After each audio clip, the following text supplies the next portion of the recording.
Well, I think unlike the second film, Pete doesn't do a recap at the beginning. He just hits the ground running, and if you're not up to speed on what's happened, you really have to chase the story. And I really like that. I think at this point in the game, you really need to sit through at least one of the movies or have an idea of what's going to happen. But yeah, there's so much story left to tell, and one of the things that Tolkien does is to get rid of the dragon pretty quickly, and Pete does it in spectacular fashion.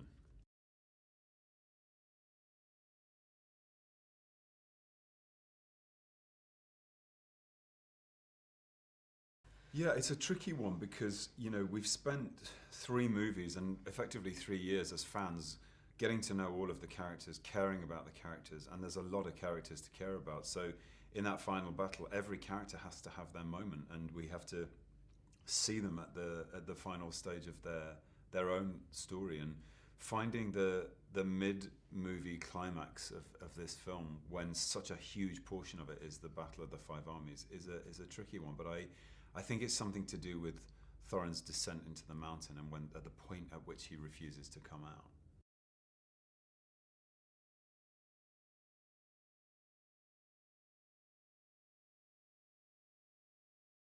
I'd forgotten that was in the film. Actually, I mean, by that point, I was like, "Oh, the battle has started, and they're going to fight to the death." And then that started to happen. I was like, "Of course, I forgot. I forgot that Thorin fights and stands, on the ice at the end in the last moments, and strikes at Azog. It was a tough one to shoot.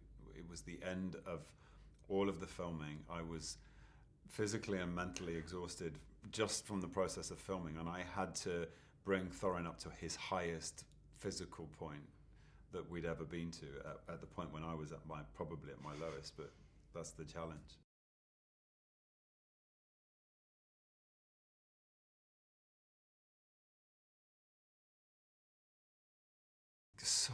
So many, but I have to say, I think having with what you just said, I think the very last day, the last frame that I shot, when Pete said, "Okay, that's a wrap," that was your last shot, and knowing that I'd got through it, and knowing, because in my head I was thinking, I don't know if I can do this, I don't know if I'll get to the end, and then when you know that you've got it and it's in the can, it was a really great moment.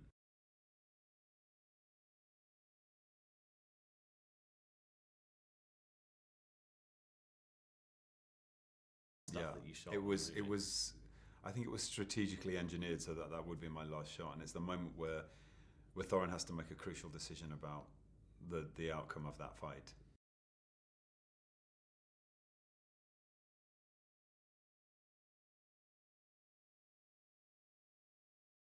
Yeah, I've never played a role quite like this. I mean, in terms of the transformation of the character, the journey of the character, and to get to play one single character in one story arc over three huge movies was, you know, there's a lot of Thorin that by the end of it, you know so much about him in a way that you'd never get to know another character.